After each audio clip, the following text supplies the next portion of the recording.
Hi everyone, I hope you are doing well wherever you are in the world. So today is a beautiful day. It's one of sort of the better days of this week, and that's probably I think only the one day that's above 10 degrees for us right now, and the rest of the week is going to be 5-6 degrees Celsius, which is going to be a lot cooler.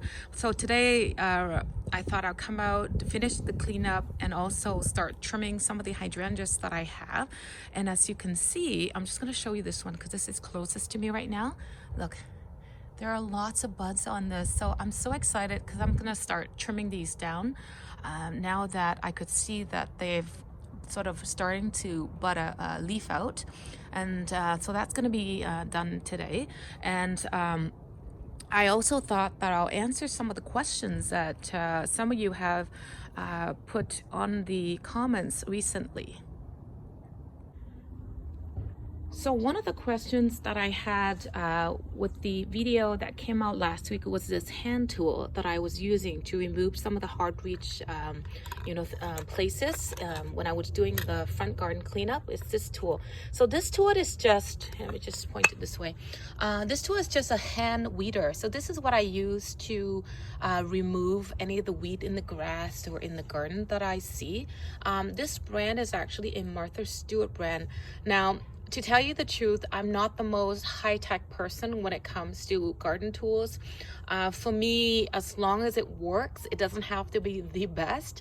Like some of the tools that I find that are better, I don't have. So these are just tools that I bought from many years ago when I first started gardening. And when I first started out, to tell you the truth, I didn't know what tools were good, so I just bought whatever that was available.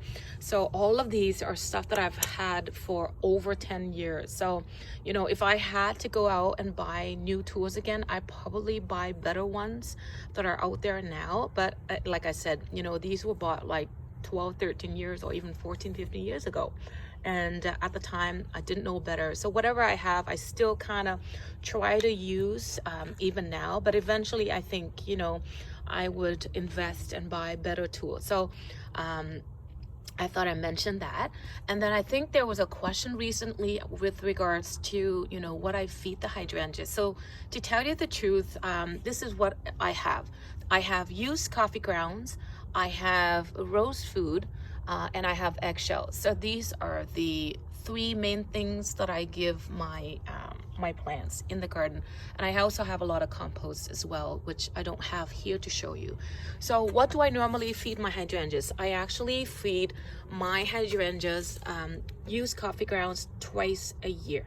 Okay, so I do so once in the fall and once in the spring. Now, how much do I give it? It depends on the size of the plant. So like a standard hydrangea like the Limelight that I have, or like the Quickfire, I give it about a cup full of the used coffee grounds. So just like about a half cup or a cup, or whatever the amount that I have available, I will use. So I give it from between half to a full cup. Now, if you want, you can give it a full cup of used coffee grounds and kind of spread it evenly around the root of the plant. Now, for some of the smaller hydrangeas like the Bobos that I have, they're a little bit smaller. I give each one about half a cup. Now, if you don't have used coffee grounds, I would suggest just use compost that you have in the garden. Okay, and I would go with the same amount. A bigger plant, I would get at least a cup or so, and then smaller plant, I would give it a half a cup of compost. And really, that's all you need to give your hydrangeas because they're not very heavy feeders. Okay, so like I said, I do that twice a year. Now, if you were using compost, I would probably give it only once in the spring and not in the fall. But because I'm using used coffee grounds that are not fully decomposed, so they don't actually work the same way as the compost that you put in the garden, because this is only partially decomposed. So whatever I feed now will probably slowly leach into the soil. And so that's why I get away with doing it twice a year, because all the coffee grounds that I gave it in the fall is probably now fully decomposed into the soil. And so, the stuff that I feed now will probably slowly feed the rest of the plant you know, until the end of the growing season, the end of the summer. Now, in terms of the rose food, this is what I give to my roses. Now, I don't feed this to my hydrangeas, okay? This is what I'm gonna feed my roses today, and you just follow the instructions. Now I know you know, if you watch some of the other garden videos like Garden Answer, I think she recommends, Laura on Garden Answer, she recommends feeding rose food to your hydrangeas, but like I said before, I don't feed rose foods to my hydrangeas. I only give them the used coffee grounds, okay? So the eggshells, normally how I prepare these is I bake this in the oven for about 20 minutes in about 250 300 degrees Fahrenheit, and after that I use a mortar and pestle. I grind it into a powder, and I mix in a little bit of the rose food, and I feed that to my clematis plants. So again, the amount I use is all in the instructions that you can see on the packaging. But yes, for roses, I just use rose food. For the clematis, I use the ground up eggshell as well as the rose food, and I feed that to the clematis. And the reason why is because eggshells contain a lot of carbonates, and the carbonates help to make the soil a little bit more alkaline, which is what the clematis likes. Okay, so I thought I'd answer that in terms of what I feed my plants in the garden. Okay, so what you're seeing here is a standard that I created the fall before last year. So last year was the first year that it was able to grow as a single stem standard tree. Okay, so I think one of the questions people had was, you know, will the standard or the trunk or the stem that you have here, will it grow taller? And the answer is no. That's why when I'm choosing what branch to be the standard, I always try to pick the tallest or the longest stem possible. And like if you look at this one here, this one, it's about 22 inches tall. So that 22 inches tall will remain the same height, but what will get taller is all of these branches that I have coming out of the top. So that would extend the height of the overall tree, but whatever you have here between here to here, that's going to be the maximum height. Okay, so depending upon the original stem that you have, that would determine how tall this part is, and whatever you have at the top will be the canopy, and that would extend the overall height of the tree that you've selected.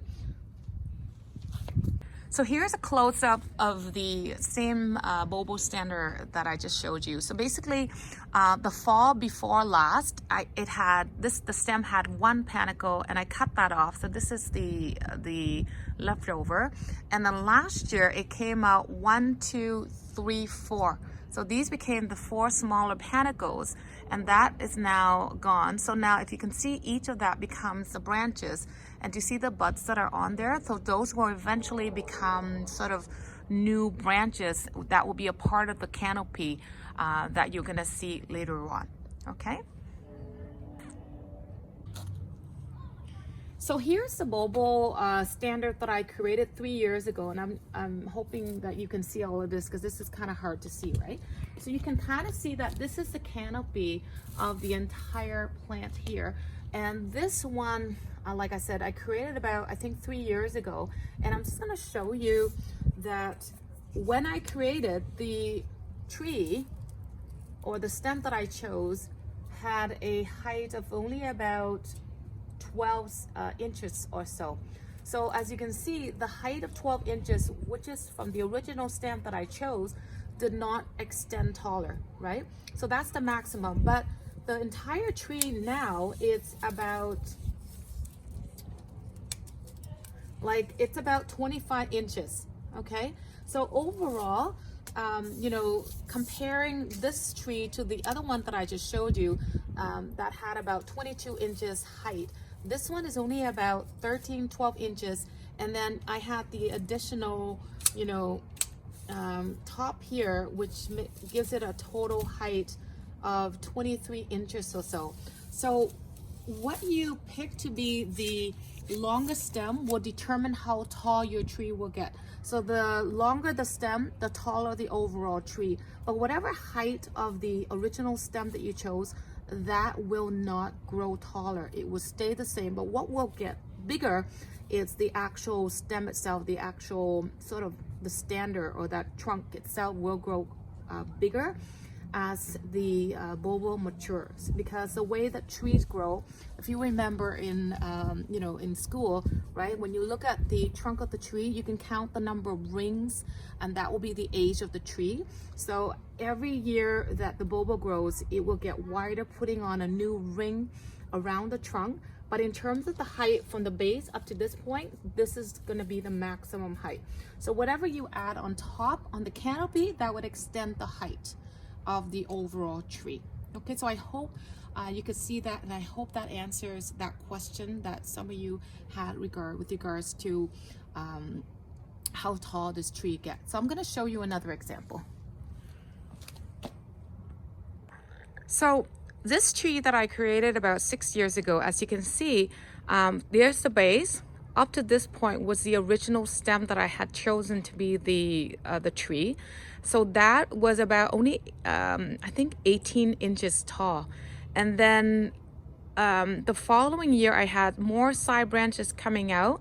And then eventually the overall height of the tree, it's now about 5 feet tall. Okay, so I think one of the questions people had was, does this part here ever grow taller? No, it will get wider and wider every year as it puts on more growth, but whatever extra height that you have on top of this will be whatever you have on the canopy. All right, so hopefully this is another good example of whether or not the overall tree will get taller. Yes, but only by whatever that you have at the top, not what you have here. This will always stay at the same height. So this is the Limelight Standard that I created last year. And if you remember, I picked the one stem that I had, and I moved it to the back in the fall of last year. I'm just gonna open it to show you what it looks like since then. So the reason why I wrapped this up in here is because of the rabbits. The year before that, I had created another standard, and it was eaten down to the ground by deer or rabbit that we had at this time of the year. So or sometimes in the middle of the winter. So I was afraid that might happen, so I wrapped it up. So I'm going to show you what I normally do at this stage to train it into a tree and have the canopy coming out and starting to look like that, right? So basically here is the panicle. So if you remember, this is a part of the one panicle that was on here last year, and all of these are the part of the panicle, a part of the flower. And you can see that it's all like dead here, right? And if you go below that, you'll see that this one has a little bud. So this is probably still a part of the panicle that was from last year. So I probably will cut right at the base where the panicle from last year, right here, I hope you can see that. I will probably cut it here. And then here I will see that, I can see that there are actually 3 sort of buds. This is probably going to be where the branches will start to come out, sort of like what you see here. So 1, 2, 3. So eventually these 3 will grow and become the side branches, and it will start to look more like the canopy of this limelight here. Okay, so I'm just gonna set the camera up, cut that off to show you.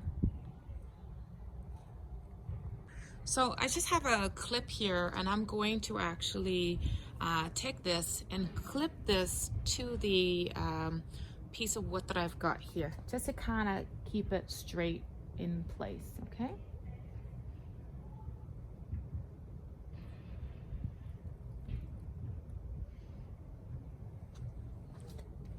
Like so. And like I said, I'm going to cut just below the panicle, so right about here, like so. Okay, now some of you might be wondering, should you do a straight cut? Should you do an angle cut? I like to do a straight cut because it has less surface area exposed, so it would actually callus over and heal better. Okay, and again, below that you can see the buds where the new branches will start to come out, and that will become the canopy for this year. And that's all I do. Okay, so the best time to do it, like I said, wait until there are buds, sort of the leaf buds or the branch buds start to come out, and that's when you start trimming these down. So here is the other Bobo Standard that I created last year. So it's hard to see it. I'm going to put a handy so you can see that this is a part of that one stem that I use for this tree, right? So I'm going to leave this on because I don't think I can trim it yet. So if I come a little closer, do you see how I don't really see much of the buds on here developing yet? So I'm gonna wait another week or so to see how much of this is still alive, because you remember last year when I was tying it, I actually broke off a part of the branch right here. Do you see that? So it might be dead. So, and then I also like damaged another part of the trunk as well. So this is why when you are trying to make the tree protect the stem very well, because whatever damage that you do to the trunk, it will not be able to support the canopy here, right? So this is probably the reason why I don't see any of the buds developed. I mean, that might be, but I'm not sure. So I'm gonna wait another week or two until I do anything with this. So here's another one that I had created last year. I think this one is a bit better than the one that I just showed you. I'm just gonna come a little closer, so I hope you can see it better. So you can see this one is doing much better. There's no damage on this.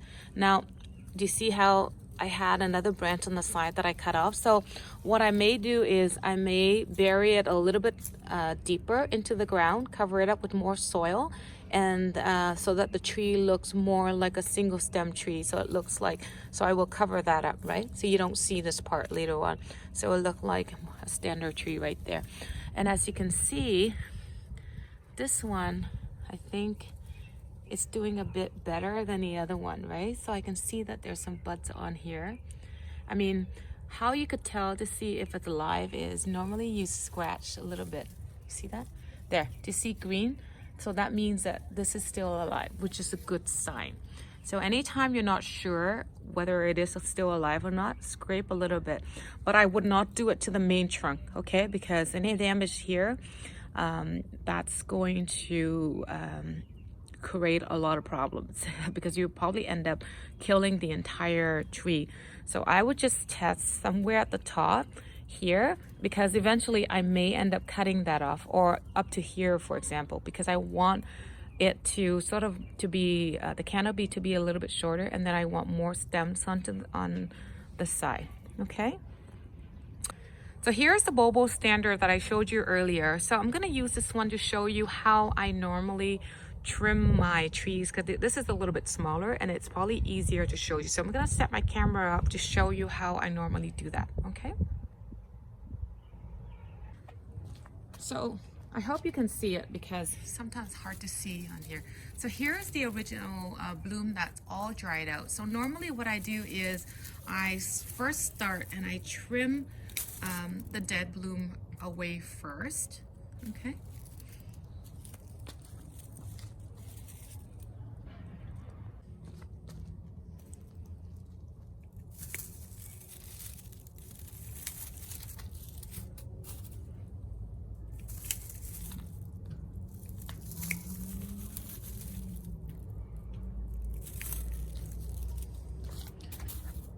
there.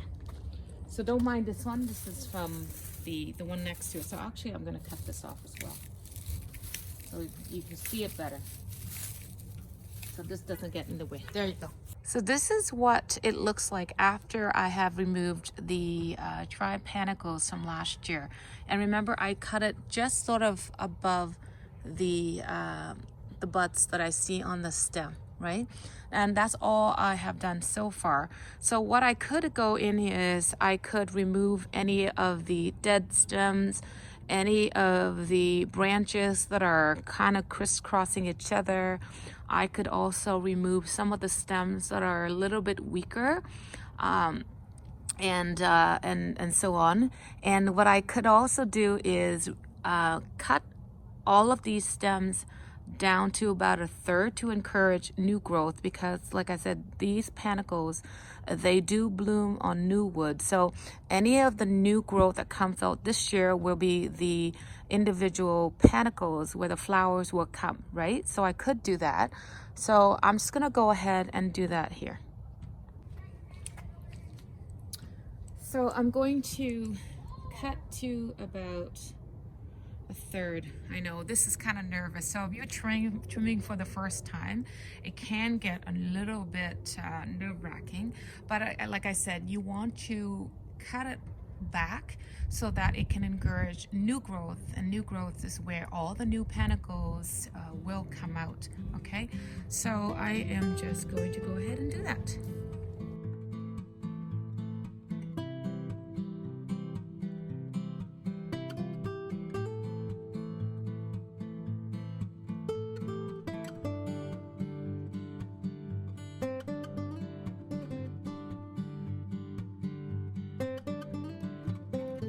So here's what it looks like after I trimmed it down by 1/3.